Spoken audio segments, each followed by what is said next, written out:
yang bisa menjadi solusi rakyat. Prabowo Gibran. Bang jadi pilih capres cawapres ya. Pilih capres cawapres yang bisa bekerja bersama. Duit tunggal, amin. Pilih capres cawapres yang rekam jejaknya bagus, rekam medisnya bagus. Apa? pilih capres cawapres Yang jelas anak muda yang punya keberanian. Pemimpinnya cuma ada satu pasangannya, Prabowo Gibran. Saya sudah sering pakai baju ini. Waktu Pak Ketua Umum menjadi bintang tamu di podcast saya juga pakai ini. Saya selalu pakai. Kemarin jalan-jalan ke honeymoon ke Korea bersama istri. Sampai kemarin, kamu ngapain sih pakai gituan? Ya saya kan ngefans.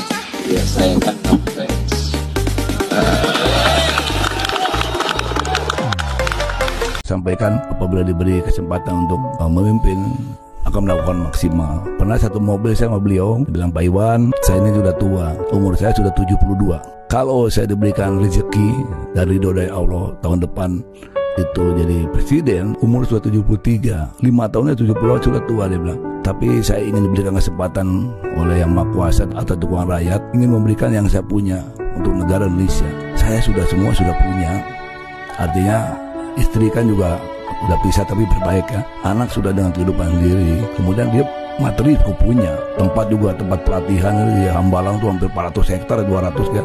Ini akan saya berikan untuk pendidikan. Saya terjun gitu. Untuk apa saya nanti tidak dibawa mati semua yang saya punya. Ingin saya dibalut nanti oleh merah putih, peti jenazah saya untuk dimasukkan ke liang. Lagi-lagi kalau nyebut nama-nama, begitu dia nyerang Gibran itu pasti punya mataran yang bakal. Karena Prabowo ini menurut saya, ini yang kita baca sejarahnya. Abang bayangkan aja. Ini orang dalam bahasa lain ya, kalau kita bicara pemimpin-pemimpin pemersatu di dunia. Seperti Mandela gitu ya. Itu orang-orang yang memang mengalami juga dalam dimensinya dia pahit getir dari hidup dalam transisi dari otoritarianisme lalu mengikuti demokrasi, bikin partai politik. Mengirimkan ribuan orang menjadi pejabat publik dalam transisi. Sehingga kalau dibilang ini tokoh demokrasi, dia aktif menghidupkan partai politik sebagai backbone inti dari demokrasi. Dan tekun dia bertarung berkali-kali, dan dia mengetawakan dirinya karena kalah berkali-kali. Dia ketawain diri, sering kalah katanya gitu. Datang ke Pak Jokowi katanya, Pak saya belajar sama Bapak, karena saya kalah sama Bapak 2 kali katanya. Di zaman Ibu Mega dijadiin waktu, nggak ada orang ribut. Ya, karena menjadi bagian dari mereka. Kemarin gue jadi menteri nggak ribut, karena dianggap membantu Pak Jokowi juga, itu menciptakan stabilitas buat Pak Jokowi, nggak marah. Tapi begitu Prabowo mau mimpin, ini yang menakutkan. Banyak nih kelompok-kelompok takut ini, saya mengerti. Tapi orang ini takut kalau kita bersatu, takut kalau kita bandingin, takut kalau Prabowo punya determinasi tentang keadilan sosial itu mereka. Saya kira tujuan itu kurang tepat ya. Apa yang terjadi di dalam proses selama ini juga dalam proses yang demokratis. Pak Prabowo itu memilih jalan demokrasi di dalam politik konstitusional. Jadi kita membangun partai, jadi tidak ujung-ujung langsung meloncat atau melakukan tindakan-tindakan di luar konstitusi. Jadi kalau itu dikatakan, menurut saya lebih tepat dikatakan ini neo-reformasi, kan sebaliknya. Dan jangan juga kalau kita melihat proses ini melihatnya itu secara ganda juga gitu. Di satu sisi hanya karena perubahan haluan arah mungkin dalam hal ini dari Pak Jokowi, kemudian hal-hal yang kemarin dilakukan jadi negatif. Saya kira selama ini apa yang dilakukan oleh Pak Jokowi tentu ada saja mungkin yang bisa menjadi catatan gitu oleh banyak orang-orang yang tidak sependapat. Tapi saya kira apa yang terjadi ini kan bagian dari proses politik yang sudah biasa. Jadi tidak perlu bersedih hati, tidak boleh menangis. Saya kira bersedih hati dan menangislah untuk Palestina ini, itu lebih tepat gitu, daripada hanya untuk politik domestik.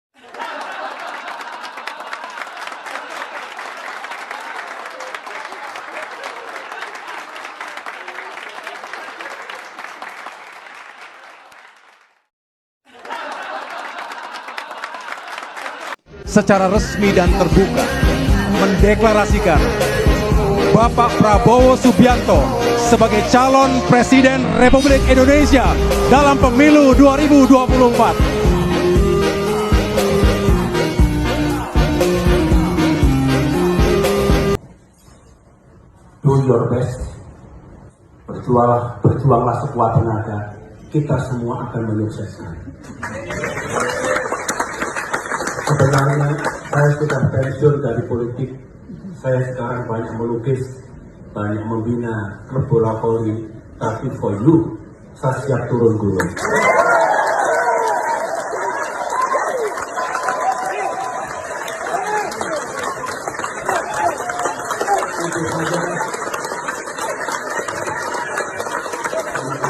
Kalau orang yang paling ikhlas kepada rakyat Indonesia itu Prabowo.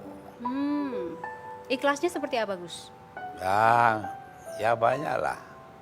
Yang dia bikin itu menunjukkan betapa dia ikhlas betul kepada rakyat Indonesia.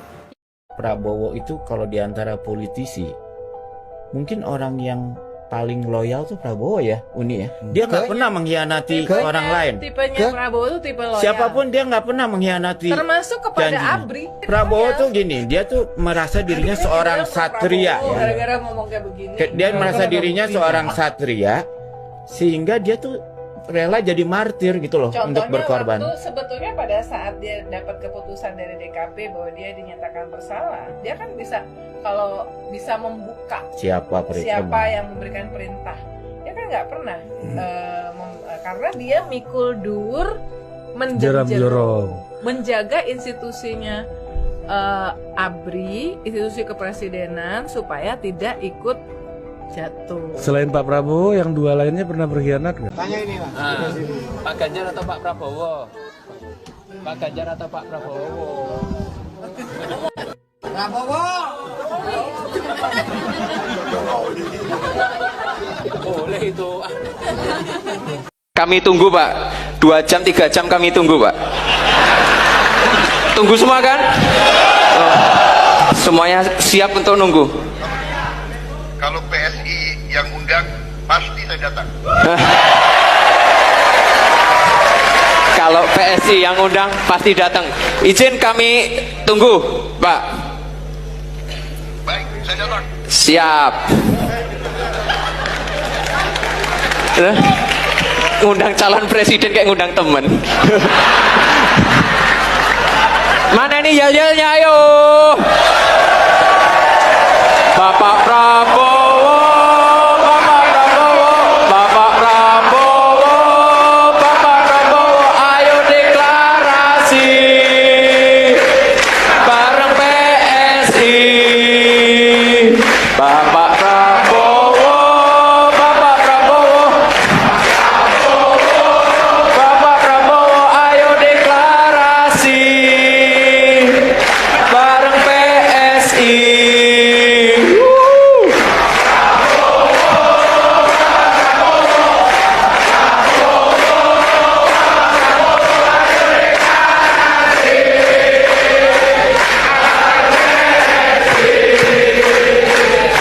Bapak Prabowo, Bapak Prabowo. Saya ingin menyampaikan, karena kebetulan saya sekarang juga membantu Pak Jokowi. Saya melihat dari pidato-pidato capres yang ada, yang sering bicara tentang hilirisasi, yang betul-betul detail untuk menuju Indonesia emas di saat itu adalah usia kalian. Ya mohon maaf, saya harus berani mengatakan itu hanya capres Pak Prabowo Subianto. Jadi yang lain, kalau memang Pak Prabowo disimplifikasikan sama dengan Pak Jokowi, karena memang programnya Pak Prabowo sama dengan programnya Pak Jokowi, gitu loh. Atau yang lain muciplak, nggak tahu jalan ceritanya, gitu. Dan ini teman-teman membutuhkan nasionalisme yang kuat, integritas yang kuat, pemimpin sejati yang tidak boleh diatur oleh siapapun dari negara manapun. Dan menurut saya figur itu ada pada Pak Prabowo. Contoh, ketika IMF mau mengintervensi kita untuk melarang ekspor nikel. Kalau presidennya lemah, sudah lewat barang itu, pasti kita sudah ekspor lagi. Tapi kalau presidennya Pak Jokowi, suruh saya lawan itu IMF. Pak Jokowi yang sipil aja udah keras begitu, apalagi Pak Prabowo yang jenderal, mantan Danjen Kopassus, pasti saya ada lawan. Setuju? Setuju? Setuju? Teman-teman, udahlah, saya ini anggota kabinet, saya tahu barang ini. Udah, saya tahu barang ini. Ini saya tahu. Bangsa ini tidak hanya cukup baca buku. Bangsa ini tidak hanya cukup pidato-pidato. Bangsa ini membutuhkan pemimpin yang berani mengambil keputusan dengan pikiran dan kemampuannya sendiri. Bukan tanya-tanya dulu kiri kanan, nanti yang ini tanya bagaimana Toke ini sudah setuju belum? Atau yang kasih apa itu namanya tiket sudah setuju atau belum? Kalau belum setuju, nanti pikir-pikir dulu. Saya bilang begini, bangsa ini harus dipimpin oleh figur yang kuat, yang mau mengorbankan jiwa raganya untuk kesejahteraan rakyat bangsa Indonesia. Dan itu ada dan terletak pada Bapak Prabowo Subianto. Teman-teman semua, sebelum saya mengakhiri, saya mau tanya, apakah betul-betul kita ini semua sudah siap untuk memperjuangkan dalam mencapai kemenangan Pak Prabowo Gibran? Saya mengulangi, Prabowo Gibran. Tidak kompak. Saya ulangi, ini kamu jangan tipu kakak. Saya ini dulu ketua BEM, tukang olah juga. Ya, olah-olah itu kakak punya ilmu. Saya ulangi, Prabowo Gibran. Coba di sebelah sini. Yang ini stop. Prabowo Gibran. Tengah. Prabowo Gibran. Sebelah sini. Prabowo Gibran. Sebelah sini. Prabowo Gibran. Semua Prabowo Gibran. Jenderal, kalau sudah begini mau apa lagi? Bung Karno mengatakan, berikan aku 10 pemuda, maka aku guncangkan dunia. Baru 1 pemuda yang dari Solo datang, sudah pusing yang lain.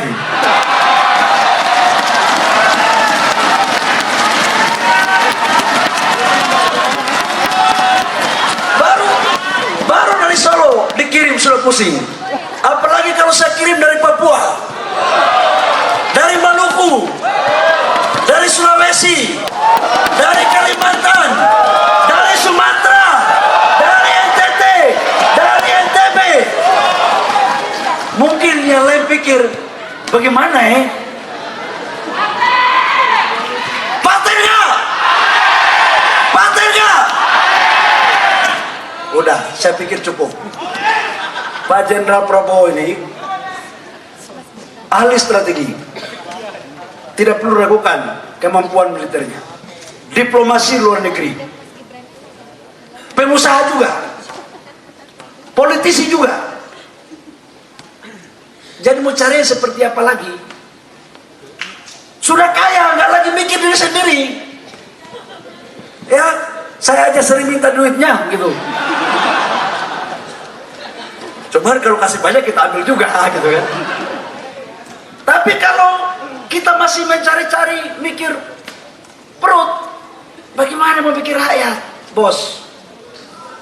Nggak bisa, bos.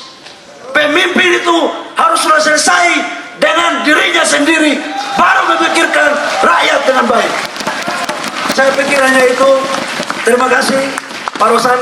Saya sudah pidato sedikit begitu kira-kira. Teman-teman, hari ini hari Sabtu. Media jangan bilang Menteri Investasi tidak cuti. Hari ini hari Sabtu.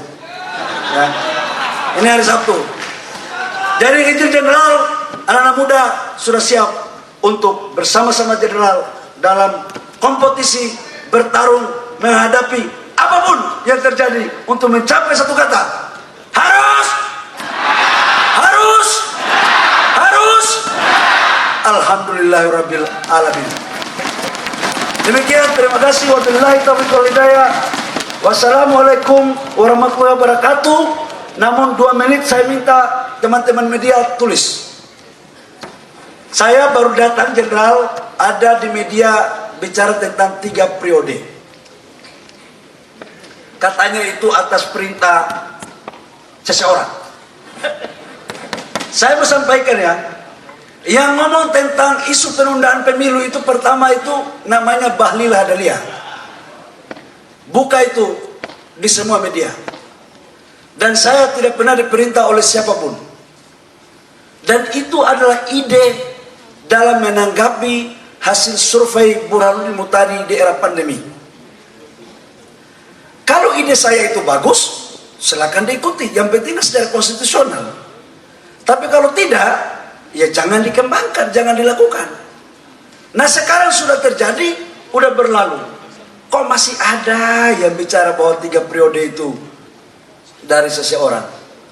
Jadi teman-teman, yang salah itu, kalau ada yang salah tentang isu penundaan pemilu, itu salah saya, Bahlil Lahadalia. Ya kayak orang yang membunuh, udah Pak Prabowo istirahat saja, sudah tua itu kan. Ya karena memang kalau Pak Prabowo dianggap nggak mampu kan harusnya nggak takut bersaing.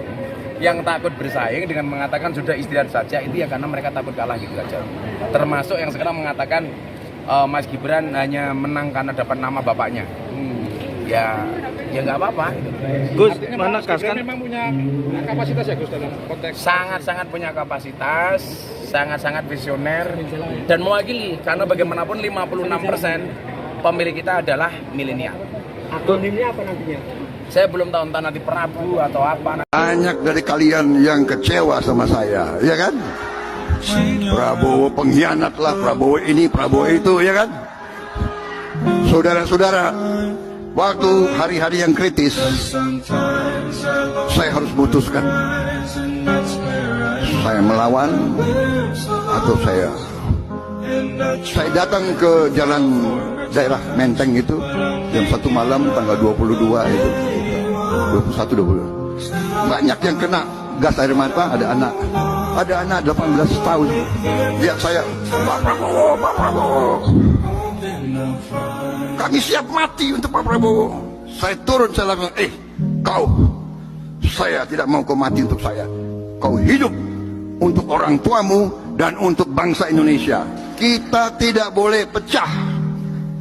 Saudara-saudara, siapa yang jadi presiden, siapa yang jadi gubernur, siapa yang jadi bupati, tidak jadi masalah. Yang penting bekerja untuk rakyat Indonesia. Saya merasa sangat terhormat ya, kedatangan Bapak Prabowo ke rumah saya, makan bersama istri dan anak-anak saya. Ini sesuatu yang luar biasa Pak. Kehormatan juga bagi saya, kehormatan saya juga. Bahkan tadi anak saya yang perempuan Asia nitip mimpinya dia ke Bapak. Ya. Indonesia hijau. Ke depan hijau. Green Indonesia. Anak-anak laki saya tadi bicara Pak, ini yang namanya ekonomi harus dijaga karena ini bagian masa depan anak muda kita untuk terus menjadi pengusaha dan pekerja. Jadi Pak, terima kasih. Saya akan support Pak Prabowo ya. Karena ini sesuatu kehormatan buat saya dan keluarga, dan saya ingin menjadi bagian untuk Indonesia yang untuk lebih besar lagi, lebih maju lagi, lebih baik lagi.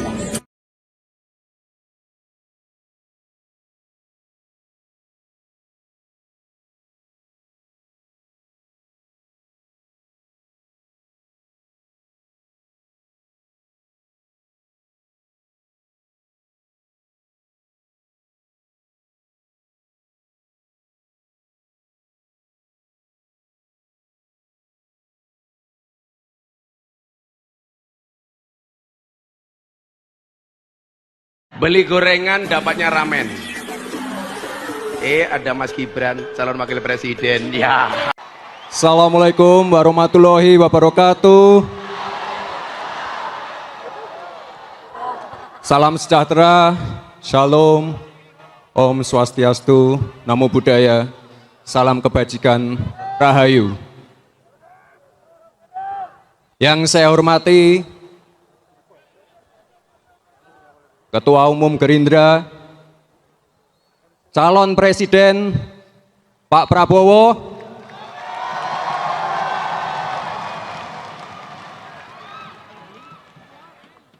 tenang saja Pak Prabowo.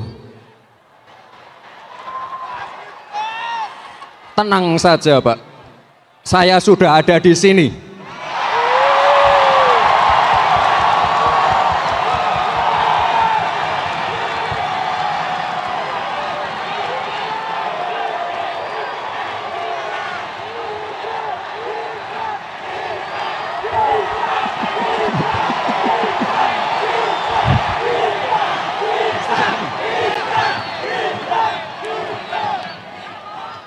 Yang saya hormati para ketua umum partai,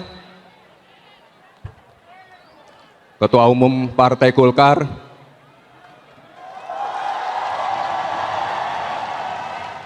Ketua Umum Partai PAN, Ketua Umum Partai Demokrat, Ketua Umum Partai Gelora, Ketua Umum Partai PBB, Ketua Umum Partai Prima, Ketua Umum Partai Garuda,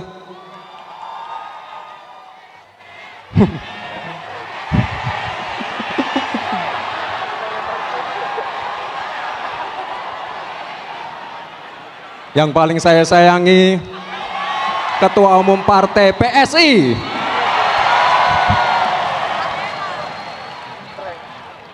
yang saya hormati Abah Habib Lutfi, matur nuwun sanget, teman-teman relawan,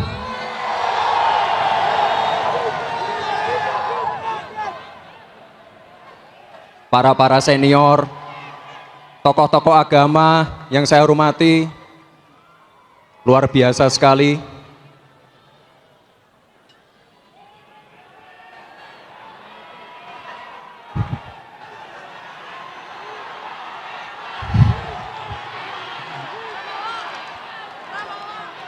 Kita semua meyakini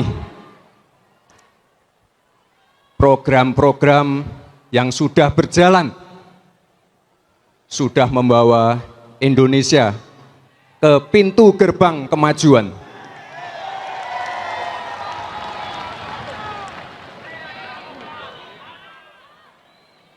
Tugas kita sekarang melanjutkan dan menyempurnakan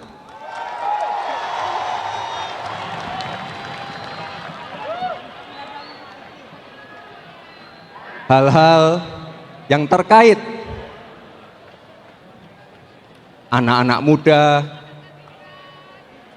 generasi milenial, generasi Z, dan jangan lupa para santri. Pasti kita dukung penuh. Kita butuh generasi muda yang handal, generasi muda yang tangguh, generasi muda yang memiliki komitmen kebangsaan. Sekali lagi, generasi milenial, generasi Z, dan jangan lupa santri. Untuk itu, mohon izin Pak Prabowo, saya ingin membocorkan beberapa program unggulan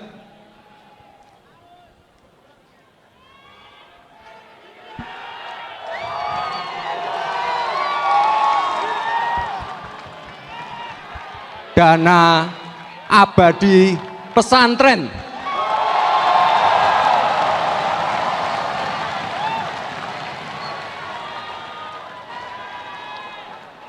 Dana abadi pesantren ini adalah mandat dari Undang-Undang Nomor 18 Tahun 2019.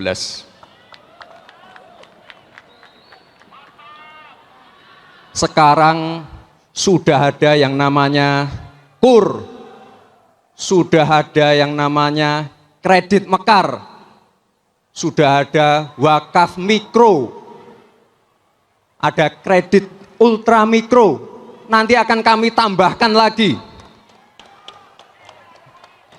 kredit startup milenial.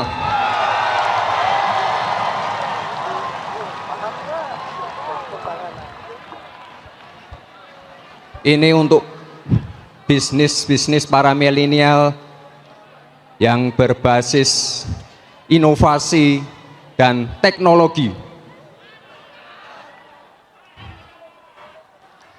Sekarang sudah ada KIS, ada Kartu Indonesia Pintar, ada PKH, nanti saya tambahkan lagi KIS Lansia.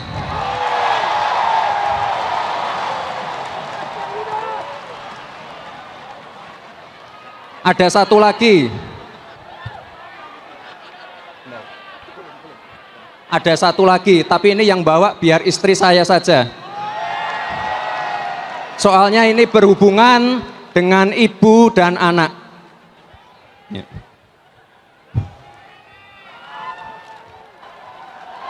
Diangkat bareng. Kartu anak sehat untuk pencegahan stunting. Yes, lalu tak lupa hilirisasi untuk komoditas pertambangan, pertanian, dan perikanan. Ini wajib. Dan juga ekonomi hijau dan energi hijau untuk keberlanjutan.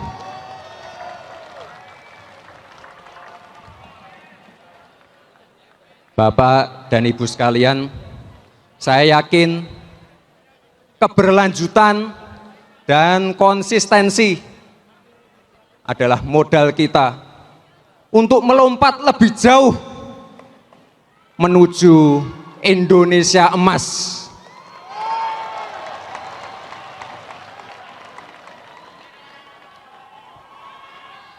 Sekali lagi, terima kasih Bapak Ibu semua. Mohon doanya agar semuanya lancar.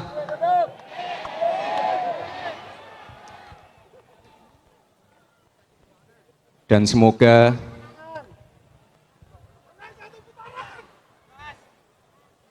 perjalanan kita ke depan dapat dimudahkan.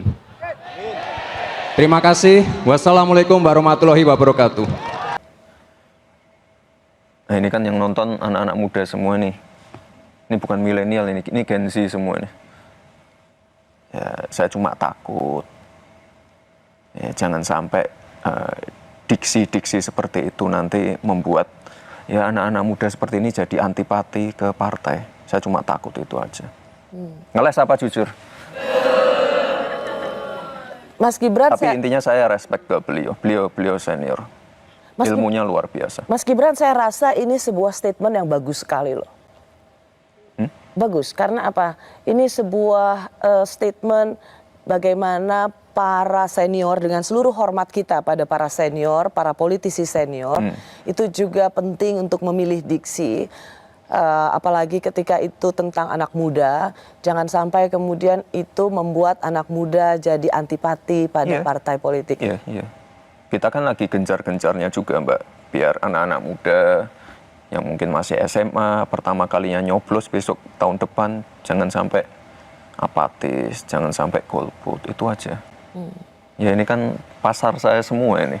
Jangan sampai mereka jadi, loh kok gitu ya sama anak muda, nah, kita jadi gimana gitu.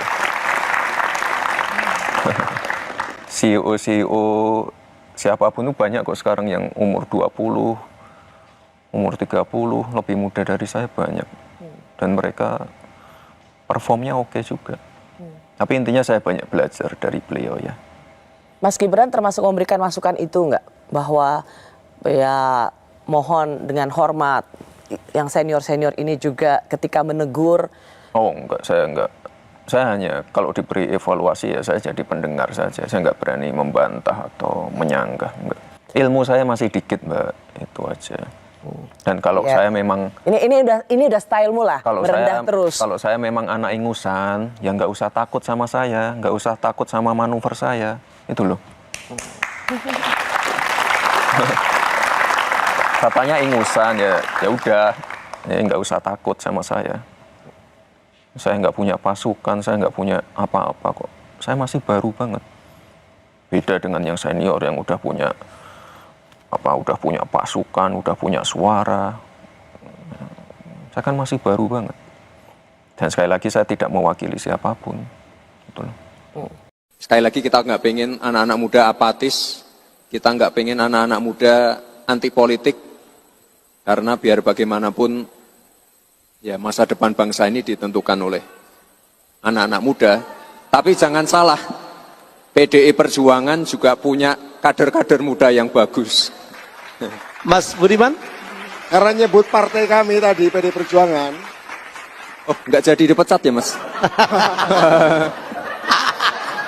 Jadi saya di sini tidak merasa berada di rumah orang lain, ya, sehingga bermain ke sini seperti di rumah sendiri, ya, gitu ya, Mas Gibran kan? Luar biasa. Ya enggak? Ya, mampir di rumah temen. Ya, mampir rumah temen. Ya. Emang boleh? Emang boleh? Emang boleh? Emang boleh?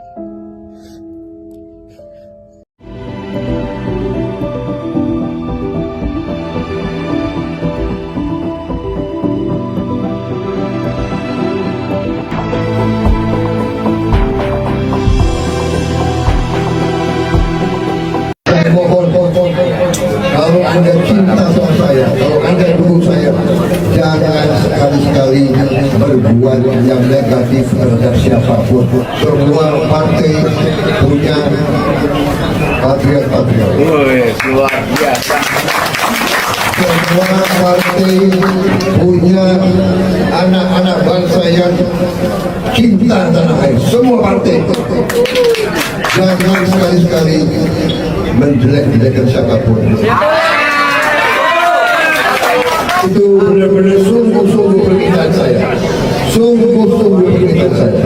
Mari kita buktikan kepada negara lain demokrasi yang kita jalankan, demokrasi Pancasila adalah demokrasi kekeluargaan.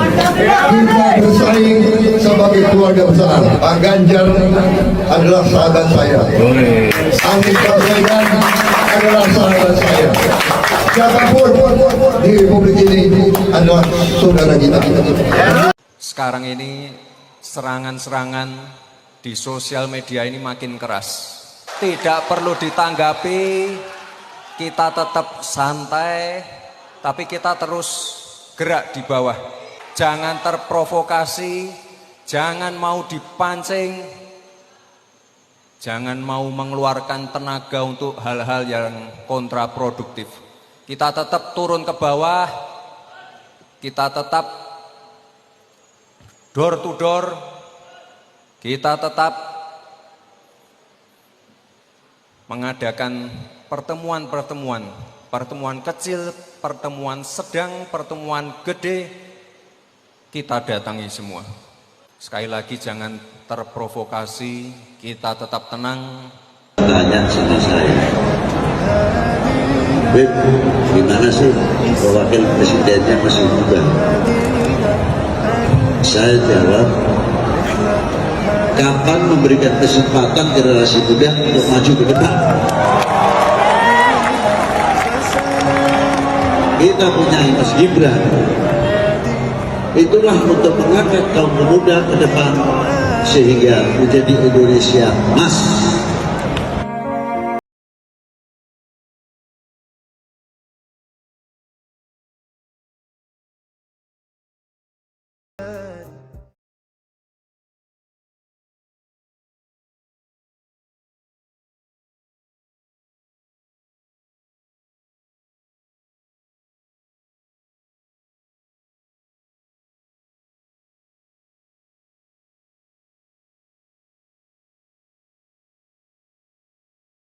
Kita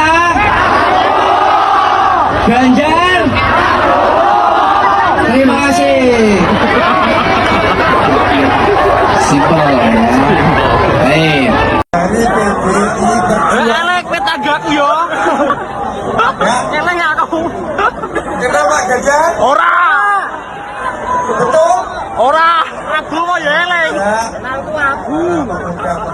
Terus jangan lupa 2024 tanggal 14 Februari kita pilih siapa? Prabowo.